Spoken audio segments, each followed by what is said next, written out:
Au, kakva godina. Dobro, znam da ovo kažem na početku svakog klipa, ali realno mnoge godine su nam donele mnogo promjena. U današnjem videu obrađujemo 2013. godinu koja je također bila puna zanimljivih, tragičnih, lepih, manje lepih događaja i tako dalje. Znači, dobrodošli nazad u ovaj već čuveni serijal gdje obrađujemo godinu po godinu. Neću da davim dalje, idemo odmah na video, na pregled dešavanja u svetu, kod nas, sport, muzika, film, marketing i tako dalje. I ajmo na video, kliknite subscribe i počinjemo.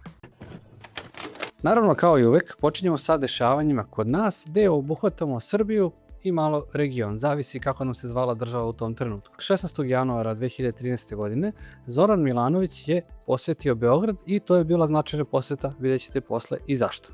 Dobro, možda i nije bila toliko značajna posjeta, jer 2. februara, već znači 2 nedelje kasnije, u Vukovaru su počeli da razbijaju znakove koji su bili ispisani na ćirilici. 19. februara, sada ću da pomenem jednu reč koju ste možda svi zaboravili, a nije trebalo nikada da je zaboravimo, u pitanju je reč aflatoksin. Ispostavilo se da u mleku koje pijemo mi, naša deca, naši roditelji, ima mnogo više aflatoksina nego što je to dozvoljeno i da to može da bude, da kažemo, sa posljedicama po naše zdravlje. Međutim, šta je urađeno?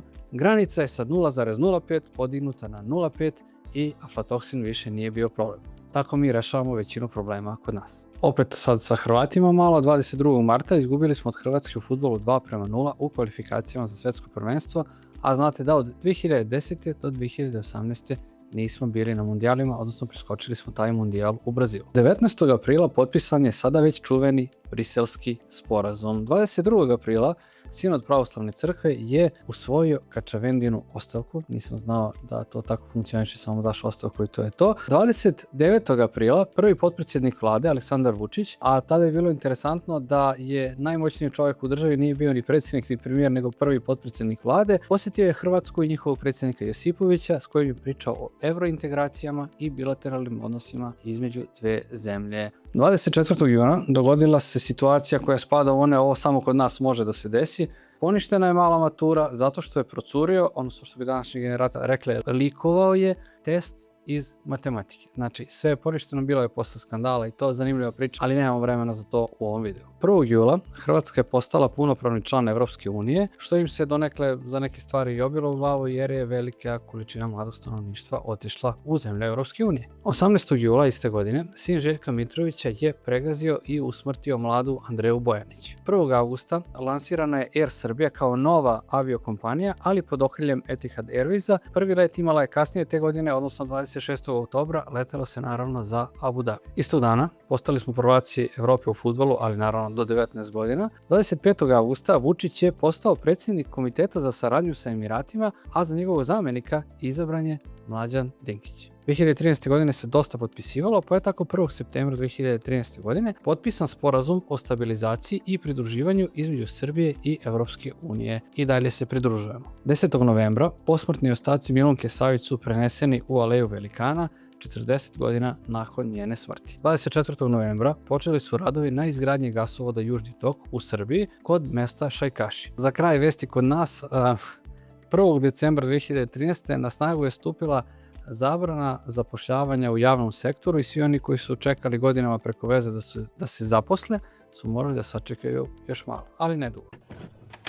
Idemo na vesti iz sveta. 11. februara Papa Benedikt XVI objavio da zbog zdravlja napušta mesto pape. 17 dana kasnije se i definitivno povukao sa te pozicije. 13. marta izabran je Papa Franja i on je bio prvi vanevropski papa nakon 1300 godina pauze. 15. februara meteorit je pao u Čeljabinsk i tom prilikom povređeno je 1200 ljudi. Uglavnom su povrede nastale kao posljedice jakog zvuka, znači oštećen im je sluh, i zbog pucanja stakala, također zbog zvuka, ali srećom niko nije u potpunosti stradao, ako tako može se kaže. Može se kaže u potpunosti stradao, niko nije poginuo. 20. februara jedna nevjerovatna vest iz naše blizine. Bugarska vlada dala je ostavku nakon protesta zbog poskupljenja struje. Smejem se zbog naše muke. 14. aprila Maduro je dobio, nakon smrti Chaveza, održani su predsjednički izbori u Venecueli i dobio je sa nepunih 51% izbora i postao predsjednik Venecuele. Nije ni znao šta će se desiti samo 13 godina kasnije jednog januara, ako se ne varam. 15. aprila izvršen je bombaški teroristički napad na bostonski maraton i tom prilikom poginule 3 osobe. 24. aprila u mestu Savar u Bangladešu urušila se zgrada, poginulo je 1129 osoba, povređeno je 2500 i zanimljivo je da se ja uopšte ne sjećam ovog događaja. Ne kažem da se sjećam svih ovih događaja, ali 90% se sjećam, ali mi je zanimljivo to kako je nama, što je donekle u ljudskoj prirodi, značajno ono što se dešava u našoj blizini ili u svetu koji je nama poznat, sličan, samim tim i bitan, a kako kada se to dešava na nekom drugom mjestu na planeti koje nam nije tako blisko, gotovo da ne postoji empatija, nego gotovo da ne postoji ni interesovanje šta se desilo. 30. aprila abdicirala je holandska kraljica Beatrix u korist svog najstarijeg sina Willem Aleksandra. 8. maja Sir Alex Ferguson je objavio da napušta United nakon 26 godina na toj poziciji. 18. maja na Eurosongu u Švedskoj pobedila je danska predstavnica Emily de Forest, a naše 3 nisu ušle ni u finale. 9. juna otkriven je identitet Edwarda Snowdena, bivšeg CIA radnika koji je u javnosti izašao sa nizom tajnih podataka o hakovanju i prisluškivanju. 22. jula rodio se princ George, sin Kate i William. 21. novembra Ukrajina je suspendovala pregovore sa EU i nastali su čuveni Euromajdan protesti koji se kod nas često pominju u zavisnosti od potreba. Oni su kulminirali kasnije u februaru 2014. godine smenom Janukovića i potom u martu ruskom aneksijom Krima. Godina se završila na užasan način. 29. decembra Michael Schumacher je na skijanju doživeo veliku nesreću koju je jedva preživeo i mnogo vremena potom je proveo u indukovanoj komi i ono što znamo o njemu danas jeste da je živ, ali da je njegov život nažalost u velikoj mjeri izmenjen od tada. Što se tiče filmova i serija, prvo da krenemo od dobitnika Oscara. Oscara je dobio Ben Affleck za film Argo, odnosno taj film je nagrađen kao najbolji film te godine. Ja sam još tada u bioskopu gledao taj film i iskreno nije mi jasno zašto je dobio Oscara. Ako imate drugačije mišljenje, naravno napišite u komentaru. Mada moram da kažem da to bila sasvim solidna godina kada su inostrani, odnosno svetski filmovi u pitanju. Izašao je Vuk sa Wall Streeta, Igre gladi, Conjuring ili Conjuring, Veliki Gatsby i Her, recimo, koji je danas mnogo relevantniji nego što je možda bio tada kada je izašao. I izašao je film svih filmova, izašao je Frozen koji je mnogim roditeljima zagorčao život 13 godina potom i izgleda će to da se dešava još 113. Od serija počele su da se emituju serije Peaky Blinders, Rick and Morty, Orange is the New Black i House of Cards, dakle i tu sasvim solidna godina. Što se tiče domaće scene, opet jedna mršava godina za našu kinematografiju. Od filmova tu su bili Krugovi, Falsifikator, Vojna akademija 2, a od serija počeli su da se emituju Dama bez blama, moram da priznam dosta drugačiji koncept od većine serija kod nas, tako da je bilo interesantno. Zatim spin-off u vidu Druga crnog u Nobu, a Sinđelići, Ravna gora i Šešir profesora Koste Vujića. Znači i kod nas su polako počeli da se prebacuju na serije, tako da mnogo bolja situacija nego sa filmima, dugometražnijim formatima. Može tako da se kaže. Idemo sada na estradu, odnosno najveće hitove. U svetu Macklemore je imao Thrift Shop, Robin Thicke Zamućene linije, tu je bio i Harlem Shake, ogledala od Justina Timberlakea, Bruno Mars je bio zaključen van raja, a Daft Punk i Pharrell su pokidali sa Get Lucky i da Miley Cyrus je imala onu kuglu za razbijanje. Kod nas, uvijek bar meni zanimljivije, Nataša Bekvalac je bila kraljica novih ljubavi, ko bi rekao. Oko Aca Pejevića sve je bilo laž, Katarina Grujić je pesmu nazvala Jedno đubre obično, da, tako se zove pesma, mada već to znate. Seka Aleksić je pevala svom šampionu, Sloba Vasić nekoj anonimnoj, Saša je poručio njoj da nađe novu ljubav, Peđi Medenici je dolazila u san, elitni odredni nisu kočili, Lexington je rekao da donese, Ceci je sve bilo turbulentno, ali dobro navikla je Ceca, i Severina se po ko zna koji put povinovala trendovima, žena to radi veoma dobro i tada izbacila pesmu Hurem, a čini mi se da su tada turske serije bile na vrhuncu popularnosti. Možda su i sada, samo ja ne pratim. Idemo na sportske vesti, odnosno crtice iz sveta sporta, što bi se popularno reklo. 1. septembra transfer Gareta Bale'a u Real Madrid od 100 miliona evra postao je najveći transfer svih vremena. On je kasnije i više nego dupliran, a Gareth Bale je jedno čudo od fudbalera, čoveka i sportiste, ali nije bio previše zainteresovan, tako da neće u istoriju otići kao jedan od najboljih, ali jedan od najinteresantnijih fudbalera svih vremena svakako da. Što se tiče Lige šampiona, 25. maja Bayern je u nemačkom finalu pobedio Borussiju i postao prvak Evrope. 1. juna Zvezda je postala prvak Evrope u vaterpolu. 7. jula Mare je konačno osvojio Wimbledon nakon skoro 80 godina pauze od kada je Britanac posljednji put osvojio taj turnir. Zlatnu loptu osvojio Ronaldo ispred Mesija. Mnogi misle da je trebalo da dobije Ribéry i to je, ja mislim, najneizvesnije glasanje bilo u istoriji Zlatne lopte kada se uzme plasman prve trojice. Olimpijakos je osvojio Euroligu, ali ovaj put bez Srba i na klupi i na terenu i tako dalje, ovako ne računamo Peru Antića. Doduše imali smo predstavnika na terenu u vidu Ilije Beloševića koji je sudio finale. Da li uopšte da pominjem Eurobasket 2013. Dobro, ajde pomenuću. Španija nas je pobedila 90-60 u četvrtfinalu, da tolika je bila razlika u klasi tada. Završili smo na 7. mestu, a prvak Evrope postala je reprezentacija Francuske.